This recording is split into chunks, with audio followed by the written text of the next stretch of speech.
Hello students, last class में हमने proximity sensor start किया था। प्रॉक्सिमिटी सेंसर में हमने देखे थे कि प्रॉक्सिमिटी सेंसर तीन टाइप्स के होते हैं: inductive sensor, hall effect sensor and capacitive sensor, जिसमें हमने इंडक्टिव सेंसर डिटेल में एक्सप्लेन किया था। तो आज हम देखेंगे हॉल इफेक्ट सेंसर और कैपेसिटिव सेंसर। तो इंडक्टिव सेंसर में हम लोगों ने देखा था कि ये जो सेंसर है ये खाली मैग्नेटिक मटेरियल के लिए ही सूटेबल है। सिमिलरली हॉल इफेक्ट सेंसर भी मैग्नेटिक मटेरियल के लिए ही सूटेबल है।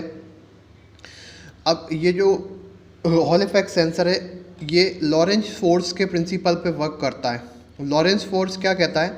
If a charge of amount Q is moving with the velocity v in a magnetic field, then Lorentz force F will develop in it and that is given by Q V cross B। यानी अगर कोई charge v velocity से move कर रहा है किसी magnetic field strength में, तो उसमें एक लॉरेंज फोर्स डेवलप होगा। तो देखो, ये रहा आपका हॉल इफेक्ट सेंसर। यहाँ मैंने एक परमानेंट मैग्नेट ली है यू शेप की, और यहाँ बीच में मैंने एक हॉल इफेक्ट सेंसर प्लेस किया है। अब ये जो हॉल इफेक्ट सेंसर जो है ये सेमीकंडक्टर मटेरियल का है। तो देखो होगा क्या, ये मैग्नेटिक फील्ड लाइन जनरेट करेगी किस डायरेक्शन में? नॉर्थ टू साउथ और यहाँ साउथ टू नॉर्थ। तो आपको पता है किसी सेमीकंडक्टर मटेरियल में हमारे पास चार्ज कैरियर्स होते हैं। तो क्या होगा, ये चार्ज कैरियर इस फोर्स की वजह से मूव करने की कोशिश करेंगे, तो उसमें क्या डेवलप होगा? एक लॉरेंज फोर्स डेवलप होगा। तो मैंने क्या बताया, if a charge carrier Q is moving with velocity v in a magnetic field of strength B, then Lorentz force F will develop in it. Okay, तो अगर कोई हॉल इफेक्ट सेंसर किसी magnet में रखा हुआ है तो उसमें एक मैग्नेटिक फोर्स डेवलप होगा, ठीक है। और अगर आपको पता है अगर कोई चार्ज मूव कर रहा है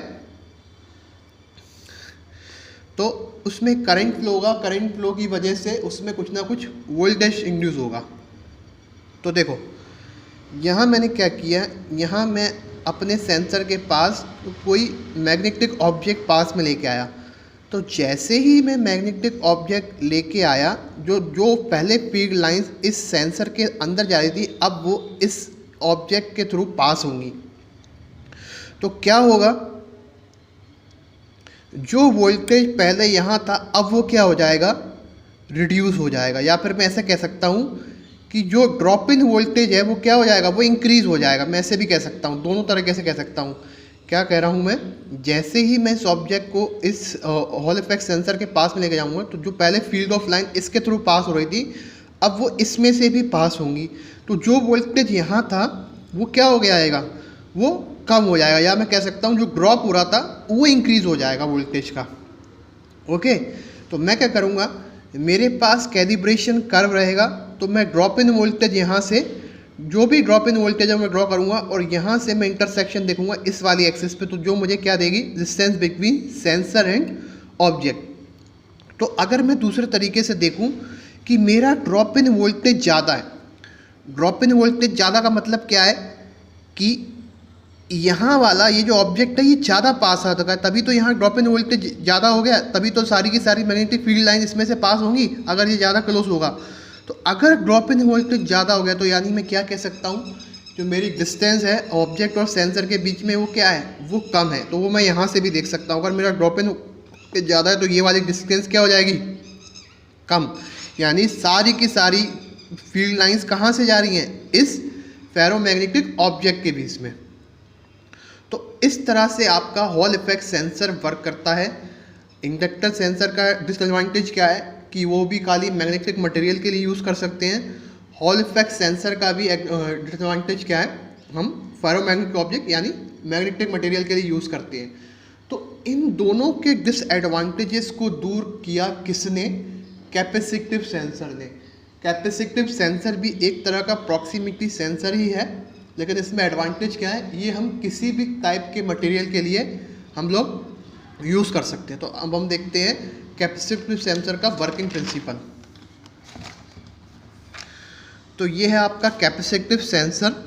मैंने क्या बताया, is it suitable for any material whether magnetic और नॉन मैग्नेटिक। तो देखो, ये रहा आपका कैपेसिटिव सेंसर। सबसे पहले इसका कंस्ट्रक्शन देख लेते हैं।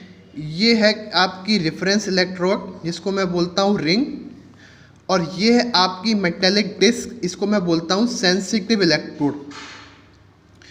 ये जो मेटेलिक डिस्क है या जो सेंसिटिव इलेक्ट्रोड है, ये काफ़ी थिन होती है, काफ़ी पतली होती है।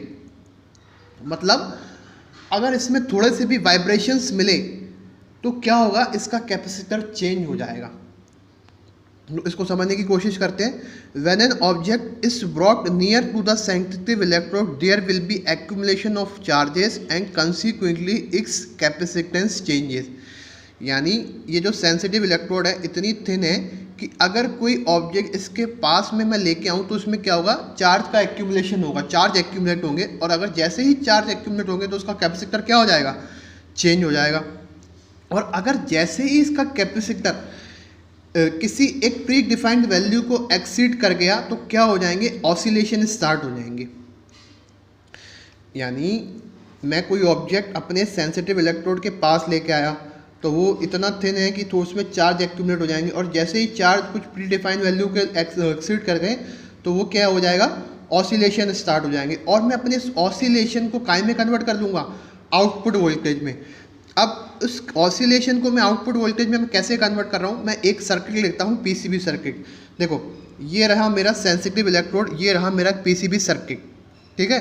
इस पीसीबी सर्किट के जो इलेक्ट्रोड है मैंने एक पीसीबी सर्किट से कनेक्ट कर दिया, और यहाँ पे मैं अपने किसी सर्किटरी के थ्रू अपना आउटपुट वोल्टेज में कन्वर्ट कर रहा हूँ। तो जो मेरे ऑसिलेशंस थे वो काय में कन्वर्ट हो गए हैं, आउटपुट वोल्टेज में।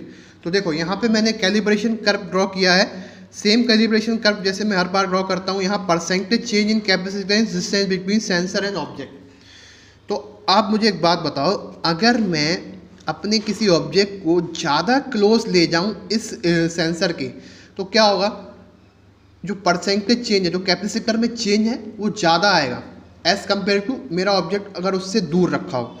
तो अगर परसेंटेज चेंज मतलब कैपेसिटर में चेंज ज़्यादा आ रहा है तो मैं क्या कहूँगा कि जो मेरी डिस्टेंस है सेंसर और ऑब्जेक्ट के बीच में क्या है, वो कम है। और अगर परसेंटेज चेंज इन कैपेसिटेंस कम आ रहा है, इट मीन्स क्या है कि जो मेरा ऑब्जेक्ट है वो क्या है, दूर है। तो इस ग्राफ के थ्रू मैं भी ये समझ सकता हूँ कि देखो, अगर परसेंटेज चेंज इन कैपेसिटेंस ज़्यादा है तो जो distance between object and sensor क्या है, कम। तो ये हम लोग चीज़ मेजर कैसे करेंगे, देखो परसेंटेज चेंज इन कैपेसिटेंस तो हम लोग निकाल सकते हैं पीसीबी सर्किट के थ्रू। ये कैलिब्रेशन कर्व मुझे सेंसर के लिए गिवन रहेगा, तो क्या करूँगा, जो भी वैल्यू आई उसका इस कर्व के साथ इंटरसेक्शन में से एक्स एक्सिस में देखूंगा, तो वो मुझे क्या चीज़ देगी, distance between sensor and object. तो इस तरीके से मैं कैपेसिटिव सेंसर की हेल्प से चेक कर सकता हूँ कि मेरे distance between sensor and object कितनी है। तो इसका और कैसे कह सकते हैं कि कितनी क्लोजनेस मैं चाहता हूँ अपने सेंसर एंड ऑब्जेक्ट के बीच में। ओके, तो ये हमने देखे proximity sensor. Proximity sensor basically हमने 3 टाइप्स के देखे।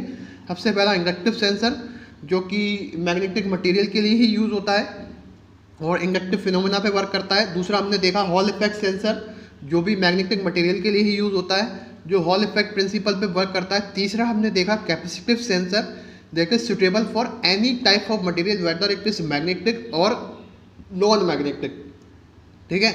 तो उन दोनों के डिसएडवांटेज को किसने दूर किया, कैपेसिटिव का। तो इसलिए मोस्टली हम कैपेसिटिव सेंसर ही यूज़ करते हैं, क्योंकि हमें कभी कभी पता नहीं होता कि हमारा ऑब्जेक्ट क्या रहने वाला है, वो मैग्नेटिक भी हो सकता है, नॉन मैग्नेटिक भी हो सकता है। तो बेटर है कि आप पहले से ही प्रिकॉशन लेके चलें और कैपेसिटिव सेंसर का यूज़ करें। सो यहाँ पे मैं प्रॉक्सिमिटी सेंसर में आशा करता हूँ कि आप लोगों को समझ में आया होगा। So thank you students.